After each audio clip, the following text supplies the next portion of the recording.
আসসালামু আলাইকুম। এসএসসি ২০২৬ সালের পরীক্ষার্থীরা, তোমরা যারা ২০২৬ সালে এসএসসি ও সমান পরীক্ষায় অংশগ্রহণ করবে, তোমাদের ২০২৬ সালের এসএসসি ও সমান পরীক্ষাকে সামনে রেখে তোমাদের জন্য কিন্তু ৩ টি সুখবর রয়েছে।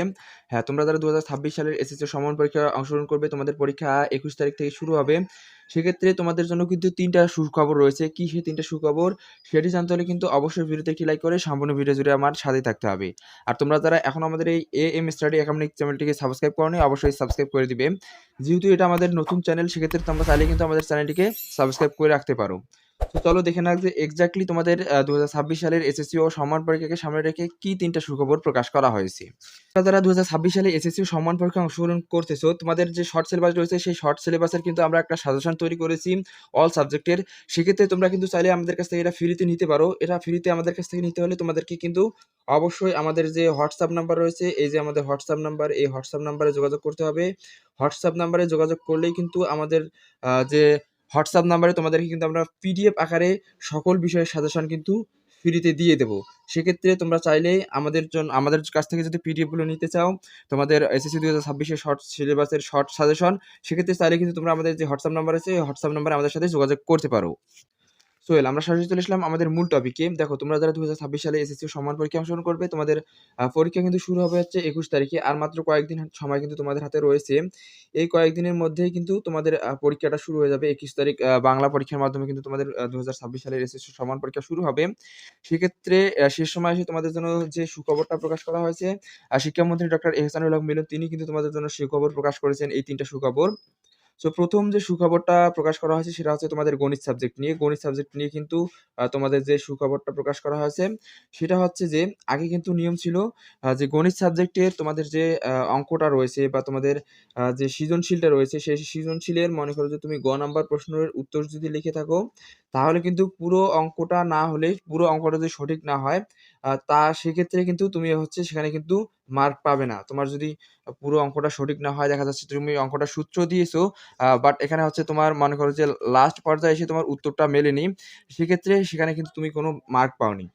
সেক্ষেত্রে তোমাদের এবারে যে আপডেটটা নিয়ে আসা হয়েছে, সেটা হচ্ছে যে শিক্ষামন্ত্রী ডক্টর এহসানুল হক মিলন কিন্তু বলেছেন, তোমাদের এসএসসি ২০২৬ এর যে পরীক্ষা, সেখানে গণিত সাবজেক্ট বিশেষ করে তোমরা মনে করো যে প্রথম দিক দিয়ে অঙ্কটা করেছো, সূত্র তো ফলাইছো, কিন্তু শেষের দিকে এসে হচ্ছে তোমার উত্তরটি মেলেনি।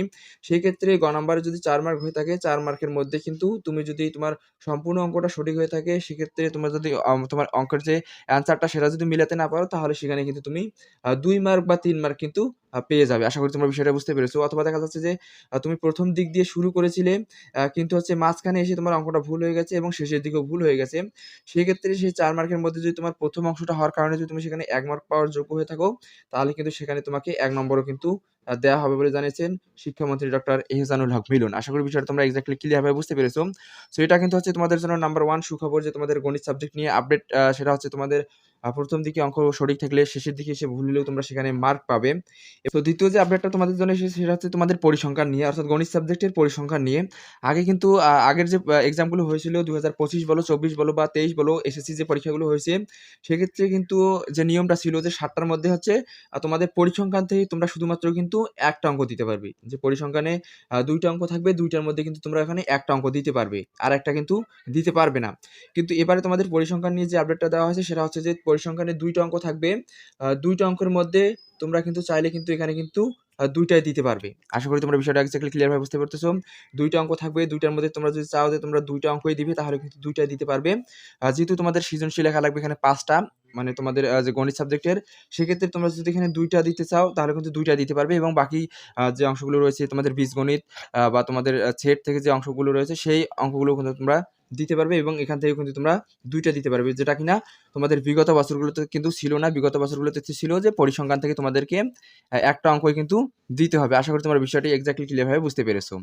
সো নাম্বার ৩ তোমাদের জন্য যে সুখবরটা প্রকাশ করা হয়েছে, বা তোমরা অলরেডি জানো যে তোমাদের শর্ট সিলেবাসে কিন্তু পরীক্ষাটা হচ্ছে। তোমাদের যেহেতু এসএসসি ২০২৬ শর্ট সিলেবাসে তোমাদের পরীক্ষাটা হচ্ছে, সেক্ষেত্রে কিন্তু হচ্ছে তোমাদের অনেকেরই প্রিপারেশন কিন্তু বিগত বছরের থেকে এবারে কিন্তু ভালো বিকজ তোমরা এখানে কিন্তু হচ্ছে সময়টা লং টাইম পেয়েছো এবং শর্ট সিলেবাসে কিন্তু তোমরা সময়টা লং টাইম পেয়েছো এবং তোমাদের কিন্তু এখানে ভালো একটি প্রিপারেশন নেওয়ার কিন্তু তোমরা একটা সময় পেয়েছো। আশা করি তোমরা বিষয়টা এক্স্যাক্টলি ক্লিয়ারভাবে বুঝতে পেরেছো। তোমাদের জন্য যে ৩টা সুখবর সেটা হচ্ছে তোমাদের গণিত সাবজেক্টের ১ম দিকে যদি অঙ্ক সঠিক থাকে, শেষের দিকে এসে যদি ভুল হয় তাহলে তোমরা সেখানে মার্ক পাবে। দ্বিতীয়ত সেটা হচ্ছে পরিসংখ্যানের ২টা অঙ্ক থাকবে, ২টাই দিতে পারবে এবং তৃতীয়ত তোমাদের শর্ট সিলেবাসে পরীক্ষাটা হচ্ছে। আশা করি তোমরা বিষয়টা এক্স্যাক্টলি ক্লিয়ারভাবে বুঝতে পেরেছো।